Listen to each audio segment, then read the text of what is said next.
Allez, le bar des supporters sur Maritima, le retour. Alors, on s'excuse auprès de tous nos auditeurs parce que voilà, on a eu un problème technique. Ça peut arriver de temps en temps. Et dans notre première version initiale, malheureusement, il y avait en plus de la musique qui passait par derrière. Donc, on a essayé de régler le problème. On n'y est pas arrivé. On s'est arrêté. Et on reprend maintenant, un petit peu après 19h, après le journal de Maritima Radio. Et on est toujours avec Jacques Bail.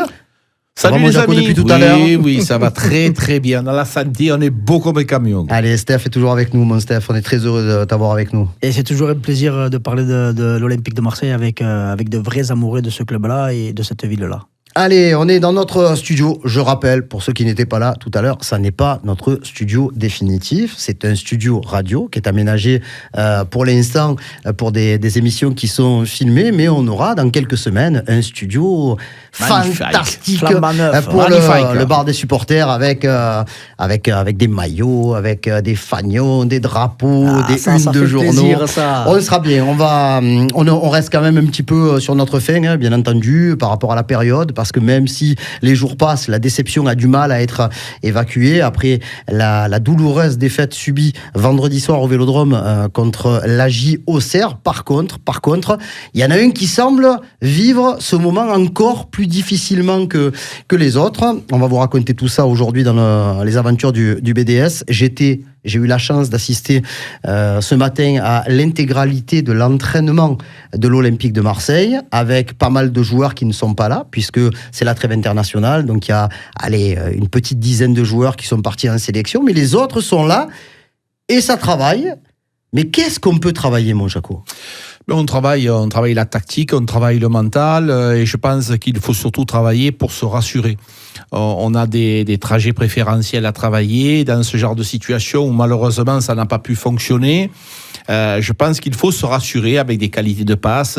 C'est toujours très important, se rassurer. Après, tu nous parlais de Zerbi. Moi, ce que je voudrais dire, c'est que effectivement, il est déçu. Bien sûr, il est déçu parce que c'est un amoureux du football, c'est un amoureux de l'Olympique de Marseille et surtout, les gars, c'est un amoureux du stade Vélodrome. On l'a dit, on a répété, il est venu pour le stade Vélodrome et ce qui a montré les joueurs, ça l'a écœuré, ça l'a pas satisfait. C'est pour ça qu'après on nous disait tout à l'heure, effectivement il a eu des réactions un petit peu explosives, mais moi je veux rassurer tout le monde, c'est quelqu'un de vrai, c'est quelqu'un d'authentique, c'est quelqu'un qui n'a pas de conseiller en communication et qui dit les choses avec l'estomac, et quand tu dis les choses avec l'estomac, ça fait du bien. Allez, petit flashback, on rembobine un petit peu le scénario, on revient à vendredi soir, il était un petit peu plus de 23h quand Roberto De Zerbi fait cette annonce en conférence de presse, très énervé, en haussant le ton face à tous les journalistes qui étaient présents dans cette grande, gigantesque salle de presse où il faisait froid après cette défaite. Et oui, la défaite a mis un coup de Mistral, même dans les entrailles du Vélodrome. J'ai dit à Mehdi Benatia et à Pablo Longoria que si le problème c'était moi, j'étais prêt à partir sans prendre un seul centime. Le contrat, je m'en fous. Je ne suis pas venu pour l'argent. Je suis venu pour le Vélodrome. Je suis venu pour l'Olympique de Marseille, pour faire des choses grandioses avec cette équipe. S'il faut quitter Marseille, je le ferai, mais sans rien demander. Aujourd'hui, Roberto De Zerbi qui a discuté avec nous pendant un petit quart d'heure, juste en préambule de l'entraînement, nous a expliqué que la lecture de cette déclaration, c'était pas qu'il voulait quitter l'Olympique de Marseille. C'est ce que tu avais bien compris ? Oui, moi je l'avais compris. Il a dit tout haut ce qu'il avait sur le cœur. Voilà. Si le problème c'est moi, par tout ce que vient d'expliquer Jacques, qu'il n'arrive pas à faire passer ce message-là, la manière de jouer au Vélodrome, d'emballer, de faire plaisir, parce que voilà, on parle beaucoup de jeu, et cet entraîneur-là, comme je le pense, il me fait penser un peu à Bielsa, il veut transmettre quelque chose à travers ces matchs. Voilà, les supporters viennent au stade, il y en a qui ont pas mal de problèmes, c'est leur seule bouée d'oxygène, et tu viens pas au Vélodrome pour repartir encore plus énervé que quand tu es arrivé. Tu viens pour mettre le cerveau sur pause et prendre du plaisir pendant 3-4 heures, parce que je parle de l'avant-match, du match et de l'après-match. Et c'est clair qu'en ce moment, depuis le début de la saison, à domicile, c'est très compliqué, et je peux comprendre cet agacement. Il parle avec le cœur, il parle avec ses tripes, mais en aucun cas, pour moi, je me dis, De Zerbi va partir. C'est pas comme ça que je l'ai compris.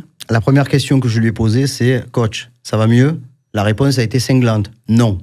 tout simplement. Je dis, il n'y a pas de match, donc est-ce que vous avez quand même pu réussir un petit peu? Michel Aliaga lui demande s'il avait mieux dormi et tout ça. Il lui dit, c'est pire encore. Donc, non, mais il rumine. Et c'est vrai que de temps en temps, nous, on a tendance, parce que notre émission, c'est le bar des supporters. C'est une émission qui est faite pour les amoureux, les supporters de l'Olympique de Marseille. On a tendance, c'est vrai, à se dire, et c'est la vérité, que tous les jours qui suivent une défaite, comme on l'a vécu vendredi dernier, sont terribles pour les supporters. Mais là, il faut quand même aussi reconnaître que les protagonistes, les personnages principaux de ce film, de ce feuilleton de la saison 2024-2025 de l'Olympique de Marseille, après le match OM-PSG, il y a dû avoir de la honte. Après le match contre Auxerre, c'est peut-être encore plus fort. Parce que Paris est le leader, Paris est l'ennemi, mais Paris c'est la meilleure équipe française sur le terrain hein, depuis le début de saison. C'est pas pour rien qu'ils sont premiers et qu'ils ont de l'avance. Mais bon, la JOCR, que l'on respecte, s'est amusée avec l'Olympique de Marseille, alors qu'on s'attendait à tout sauf à ça. Exactement. Quand tu es entraîneur de l'Olympique de Marseille, je te le dis, tu as forcément des devoirs, et des devoirs aussi de faire un match aussi correct. Perdre contre Paris, effectivement, ce qui nous a gênés, c'est pas la défaite, c'est surtout le manque d'intention, le manque d'explosivité, le manque de contact. Il a manqué beaucoup de choses. Et il a manqué la même chose contre Auxerre. Mais là où je voulais en venir, c'est que les gens, les joueurs, le staff, les dirigeants, mais le coach, ils vivent une semaine catastrophique sur le plan mental aussi. Après, même si eux, ils peuvent changer les choses, les supporters le peuvent moins. Mais c'est pas le premier, c'est pas le dernier, car moi je l'ai vécu pendant 20 ans. Je peux te dire que après des matchs comme ça... Mais comment on fait alors pour s'en remettre? Comment on fait? On discute, on parle, on essaie de trouver des solutions, mais c'est très très dur. C'est pour ça que c'est un métier très difficile. Je pense qu'il y a beaucoup de gens qui te disent « Ouais, mais avec les sous qu'ils gagnent, les sous, ça n'arrange absolument rien. » L'argent, effectivement, c'est important, mais quand tu as une détresse comme ça, c'est pas, même si on lui dit on va te donner 20 millions d'euros, ça réglera pas le problème. Donc, lui, c'est quelqu'un qui a ce sentiment de vouloir faire plaisir au Vélodrome. Et ça le ronge, ça le nuit. Comment on s'en remet ? C'est difficile de s'en remettre. Parce que je te dis, il n'y a pas d'explication cohérente. Ce monsieur-là, il bosse. Ce monsieur-là, il travaille énormément. Il est venu ici avec des idées. Il est venu ici avec des joueurs de qualité. Et ne pas arriver à faire prendre la mayonnaise, effectivement, ça peut le mettre en difficulté, se dire, mais c'est moi le problème. C'est ce qu'il est en train de nous dire. C'est moi le problème. Si c'est moi, je m'en vais parce que je veux que les gens soient heureux. C'est exactement la parole qu'il a dit. Donc, il faut justement réaliser, mais encore une fois, Karim, les gars, je vous le dis, s'il n'y a pas des résultats qui arrivent, tu verras qu'il ne pourra pas continuer. Parce que oui, le projet est sur 3 ans. Oui, Mehdi Benassia nous a dit que il était là et que tout le monde a confiance en lui, Pablo Longoria. Oui, mais même lui, il y a une telle pression chez nous que tu peux pas tenir. Donc je comprends son sentiment. Mais attention, j'aimerais pas être à sa place, franchement. Hein. L'Olympique de Marseille qui est 3e. Alors c'est vrai, quand on réécoute l'excellente interview de Mehdi Benassia chez nos amis d'RMC, où il parle à un moment donné, il dit on en oublierait presque que l'OM est 3e quand même. Hein. C'est-à-dire qu'il n'y a que 2 équipes qui sont devant l'Olympique de Marseille, dont une qui a 3 points d'avance et qui va venir au Vélodrome dans un petit peu plus de, quasiment un peu moins de 3 semaines. Sauf que aujourd'hui, venir au Vélodrome, c'est plus un inconvénient qu'un avantage pour l'Olympique de Marseille, alors que la saison dernière, on se disait venez vite au Vélodrome qu'on vous règle votre compte. Là, cette année, on est quand même en train de vivre pour l'instant, avec des nuances, l'inverse de ce qu'on a vécu la saison dernière. Bien entendu, je ne parle pas du contenu, je ne parle pas des méthodes d'entraînement, de l'effectif, mais c'est vrai que l'année dernière, tu termines 8e avec 3 victoires à l'extérieur. Chez les petits de Ligue 1, c'est-à-dire Lorient, qui est en Ligue 2, Clermont, qui est en Ligue 2, et Le Havre, qui s'est sauvé dans les 3 dernières journées, alors qu'à domicile, tu n'avais perdu qu'un seul match face au Paris Saint-Germain dans toute la saison. Même si tu n'avais pas battu tous les gros, il y avait beaucoup de matchs. Quand tu fais match nul, c'est match nul. C'est-à-dire que les autres ne prennent pas de points sur toi. C'est ça. Mais après, il ne faut pas oublier qu'on a le 2e budget de France. Donc les ambitions, qu'elles soient élevées, c'est tout à fait normal. Quand on voit le mercato qu'on a fait cet été, qui est au-delà des 80 millions d'euros, tu ne peux pas et tu n'as pas le Après, droit. t'as vendu quand même aussi. Ouais, tu as vendu, mais tu as quand même acheté et pas des moindres, et des joueurs de qualité que jamais de la vie, quand tu sors de cette 8e place l'année dernière, tu te dis que tu vas attirer un Rabiot, un Hubert et un Greenwood, et même un Eli Wahi. Parce que moi, je crois en ce joueur, il est jeune, il a un énorme potentiel. Mais voilà, après, il faut. Autant pour Wahi, tu vois, que là, pour De Zerbi, il ne faut pas qu'on se brûle les ailes tout seul non plus. Eh ben, il va falloir repartir de l'avant, il va falloir trouver, c'est ce qu'on disait avec Jaco hier, trouver peut-être la solution B dans le système de jeu à domicile. Pourquoi pas essayer avec 2 joueurs? Je sais que l'absence de Moumbagna embête vraiment De Zerbi parce que ça te permet de jouer dans un contexte Là, tu n'as pas de différent. plan B. Tu n'as pas de plan B, Parce mais que tu peux Mopé modifier. et Wahi jouent à peu près. Mais tu peux modifier ton système de jeu pour apporter un peu plus de poids. On le voit, les joueurs, quand ils essayent de centrer, tu prends un ballon sur 15. Ils font un 70, un 72 à tout casser. Ils sont entourés de 2 tours de contrôle, d'un 90, un 95. C'est impossible. À part, voilà, le but de Mopé, c'est à Nantes, si je dis pas de bêtises. Voilà, où le ballon lui tombe sur la tête, on ne sait pas comment, et qu'il arrive à le mettre sur le pied, pardon. Mais marquer de la tête avec un Wahi et un Mopé, c'est pas le jeu de l'Olympique de Marseille. Mopé a marqué de la tête lors de son match contre Nice, avec un centre un peu contré. Voilà, c'est ça. Sinon, tu prendras jamais un ballon. Donc, c'est que dans la verticalité, qu'avec des dédoublements, qu'avec des mouvements devant, que tu arriveras à créer ce décalage-là. Mais pour cela, il te faut des joueurs. Et dans le cœur du jeu, à aujourd'hui, quand il n'y a pas Harit, on n'en a pas. Et je reste avec Roberto De Zerbi qui, sur la notion de classement, voilà, lui il dit oui, on est 3e, donc il est un peu à l'opposé de Benatia. Il dit on est 3e, mais moi je suis pas content. Voilà, on était 2e avant, et il dit même, moi mon objectif quand je joue au football, c'est que je veux tout gagner, et même 2e entre guillemets, ça ne me satisferait pas. Ça montre quand même aussi qu'il a envie, qu'il a de l'ambition pour cet Olympique de Marseille qui n'est pas fini. L'Olympique de Marseille, il le disait il y a pas très longtemps, un OM qui est en construction. Ça fait pas très longtemps, ça fait, on le disait, 4 mois à peu près qu'il est arrivé à Marseille. En 4 mois, tu peux pas bâtir Rome, tu peux pas bâtir le Vélodrome. Donc c'est quand même aussi est-ce qu'on attend trop vite, ou est-ce que on serait en droit dès aujourd'hui d'avoir beaucoup mieux de la part de l'Olympique de Marseille? On va essayer d'être objectif. Effectivement, on a bien commencé. Moi, le premier, j'ai sauté au plafond. Quand les résultats, il y avait de l'envie, il y avait de la passion, il y avait de la qualité. Et il faut reconnaître une chose, c'est que les entraîneurs adverses nous ont lus. Et aujourd'hui, on a des difficultés dans la construction. Si aujourd'hui, personnellement, je suis pas inquiet, mais je me pose des questions, c'est que je vois rien venir. Quand Steph nous parle effectivement des centres, il n'y en a pas eu. Il n'y en a pas eu contre Auxerre, parce que nos 2 couloirs, que ce soit Jonathan Rowe et Greenwood, ne sont pas arrivés à passer, parce qu'il y avait toujours 2 ou 3 latéraux derrière, deux ou trois attaques, 2 ou 3 défenseurs qui venaient fermer les couloirs. Et donc, on a vu que les couloirs sont fermés. Il va falloir, à un moment donné, changer de méthode de travail et pouvoir occuper ce cœur du jeu. Ce cœur du jeu, il est mal occupé par l'OM. Ça, il faut le reconnaître. Les gars, on ne construit rien. Ou quand on le construit, c'est souvent dans l'horizontalité. Combien de fois les attaques, elles ont avorté? Je me rappelle de voir à l'antenne. Non, Jonathan Rowe qui partait, qui donnait le ballon après, à la fin de l'action. C'est Rouli qui avait le ballon. Donc, ça, c'est une preuve où on n'arrivait pas à construire quoi que ce soit. Cette équipe, elle est trop étirée. Les milieux, il faut qu'ils soient un peu plus dans le cœur du jeu. Je pense qu'il faut qu'il en prenne conscience. Et lui, l'amoureux du football, lui, le passionné, lui, le compétent qu'il est, ce qu'on voit, nous, il le voit. Eh oui. C'est obligatoire. Et c'est pour ça que je pense que lui, il a dû revoir le match et le revoir quand il te dit ça a passé, mais pas du tout.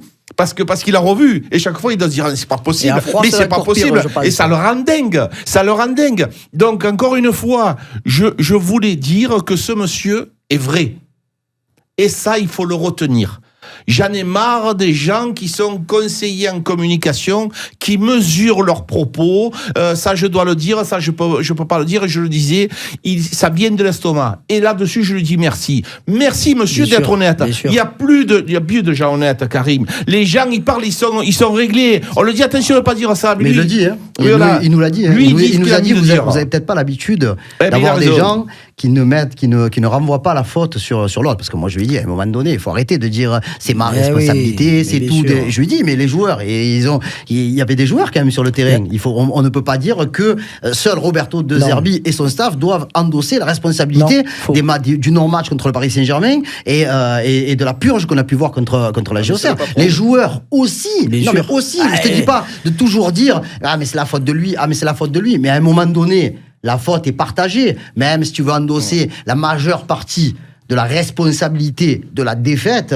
Et tu peux pas oublier qu'il y a 11 mecs plus les remplaçants qui n'ont pas fait le taf. Mais bien sûr, qui sont à 4 mètres du premier Auxerrois, qu'en contre 2 contre 5, ils arrivent à marquer à deux reprises. Voilà, que sur l'alignement, tu es complètement à la rue. Ça, le coach, il a beau gueuler sur la touche. Si le joueur, au lieu de faire le pas de trop, il le fait en avant au lieu de le faire en arrière, c'est pas de la faute à De Zerbi. Après, là où lui, il est pour moi fautif, c'est qu'il n'a pas essayé de changer. On voyait qu'on n'y arrivait pas. Comme on l'a dit, si tu n'as pas ce penalty-là, tu peux jouer 10 heures, tu n'arrivais pas à marquer. Et par contre, à l'inverse, dès qu'ils attaquaient eux, c'était but. Donc au bout d'un moment, tu le vois une fois, tu le vois 2 fois, change. Arrive à la mi-temps, fais des changements, change ton dispositif, essaye de mettre un Greenwood dans l'axe, passer Enrique sur le côté, garder Rowe et mettre Mopé en pointe. Peut-être que ça aurait marché, ou peut-être pas. Mais au moins, tu as tenté quelque chose. Oui. Tu perds 3-0, on est revenu exactement comme on a fini la première mi-temps. Et c'est ça qui est dommageable. C'est vrai qu'après le penalty, si Wai met son but, peut-être qu'après ça peut s'emballer. Mais avec des cibles, frérot, on peut faire beaucoup de choses. Donc en tout cas, tu as perdu 3-1 face à un promu, avec l'état d'esprit 0, intensité 0, et ce qu'on voyait sur les premiers matchs où tout le monde s'arrachait, les dédoublements, ça compensait, on le voit plus. Donc ça, voilà, maintenant c'est au coach avec son staff. J'espère que cette période-là, même si les trêves commencent à nous gaver, parce que sincèrement ça commence à faire beaucoup, mais j'espère que là, elle va servir à quelque chose, c'est-à-dire à faire du travail aussi individuel, à montrer ce qui a été et ce qui n'a pas été. Ce qui a été, ça va être vite réglé. Je pense qu'il va passer beaucoup de temps avec chaque joueur pour montrer ce qu'il attendait d'eux et ce qu'ils n'ont pas réussi à faire. Et là, il y a des beaux matchs qui arrivent. Des matchs face à des concurrents directs. Donc, oui, tu es passé à travers Angers, Reims, Auxerre. Face à des équipes où, normalement, quand tu t'appelles l'Olympique de Marseille et que tu as le deuxième budget, à minima, c'est 7 points. Avec 7 points, aujourd'hui, on serait tous en train de crier au génie. Même si le jeu, on peut en reparler, mais comme tu l'as dit tout à l'heure, ça fait que 4 mois qu'il est là, il y a eu pas mal de changements, et ça peut évoluer, et ça va encore progresser. Là, on va voir vraiment, au sorti des 4 matchs qui arrivent, ce qu'a dans les jambes l'Olympique de Marseille. Et Roberto De Zerbi, que j'ai vu pendant la séance et même après la séance, c'est discret, hein, toujours un peu de distance. C'est pour ça aussi qu'il y a un staff extrêmement développé. Mais j'ai vu des conversations privées avec Mason Greenwood. J'ai vu aussi un moment qui était quand même, c'était une très très belle image. Il s'est isolé avec Jonathan Rowe. Ils se sont mis loin contre un des grillages par terre, tranquille à discuter de football, et ça c'est important, et ça peut passer par ce genre de conversation, et je sais qu'il a quand même beaucoup de tendresse pour ses joueurs, et il dit qu'il n'y a aucun joueur qui triche, ce sont tous des braves garçons comme il dit lui, et qu'il est persuadé que la roue va tourner, quoi. Mais bien sûr, ce genre de situation, alors moi je veux pas faire le vieux idiot, mais ça je l'ai vécu, c'est combien déjà de fois... tu es ni vieux ni idiot. Ces situations, on les a vécues, et peut-être que Jonathan Rowe a des problèmes, et il y a besoin de voir cet affect. Aussi, hein. Non mais voilà, non mais bien sûr. Oui. C'est pour ça que je dis bien peut-être. Et au niveau de l'affect, c'est bien de pouvoir rentrer. Une fois c'est avec lui, une fois c'est avec l'autre. Ce sont des êtres humains. Il y a des problèmes sportifs, il y a des problèmes familiaux, il y a des problèmes extra-familiaux. Il y a plein de choses. L'argent, je vous le dis, ne règle pas tout. L'argent, les problèmes que tu peux avoir à la maison, même si tu gagnes 10 millions d'euros, tu peux avoir des problèmes à la maison. Donc tout ça, c'est aussi, c'est ça là, quand on parle de proximité de l'entraîneur. Il va te parler du foot, mais il va peut-être aussi rentrer dans ta vie pour pouvoir avoir de la proximité. Et quand tu cherches à avoir de la proximité avec tes joueurs, c'est un affectif, ce garçon. On le voit de suite. Donc c'est dans ces moments, quand vous me dites la trêve, qu'est-ce que tu fais? Souvent tu fais parce que normalement tu n'as pas le temps de faire ça. Et donc voilà, je pense que ce monsieur-là, moi je rejoins Steph à 1000%. À un moment donné, il va falloir qu'il comprenne aussi que de temps en temps, tu es obligé de changer de méthode quand ça ne va pas. Là, bonne nouvelle de cette trêve, puisqu'il en fallait bien une, mis à part le fait qu'il faisait un grand soleil ce matin à la commanderie, c'est qu'avec Rouli, Murillo, Balerdi, Kondogbia, Heubière, Rabiot, plus certains autres, les blessés, Cornelius qui a toujours pas repris l'entraînement, Aminarit qui était encore en soins, Quentin Merlin n'est pas parti finalement en sélection puisque son état de santé nécessitait un petit moment de repos à la commanderie, et il est sur le terrain et tout va bien, les amis. Et ça c'est l'excellente nouvelle, voilà, parce que ça va permettre aussi au staff de le remettre sur les rails. Voilà, il nous a manqué pendant 1 mois et demi, 2 mois, et on a vu qu'on a bricolé couloir à gauche et c'était très très compliqué, donc de l'avoir, sachant qu'il peut rentrer dans le cœur du du jeu comme il fait quand il y a le ballon, et il apporte ce fameux déséquilibre. Donc ouais, c'est très très très important, surtout comme je le disais avec les 4 matchs qui vont arriver où on va jouer des concurrents directs, d'avoir un Quentin Merlin à 100%. Voilà, donc on s'excuse encore pour les problèmes techniques qui ont déplacé le bar des supporters ce soir un petit peu plus d'une heure. Voilà, on tenait quand même à revenir pour cette petite récréation quotidienne dans ces nouveaux locaux qu'on kiffe à 100%. Et je le répète, on attend notre studio bar des supporters avec impatience. Un grand merci aussi à Camille qui est resté avec nous pour que tout puisse.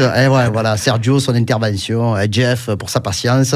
On se retrouve demain à 18h donc, et non plus à 19h et des brouettes pour le prochain et dernier bar des supporters. Bonne soirée, prenez soin de vous et des vôtres.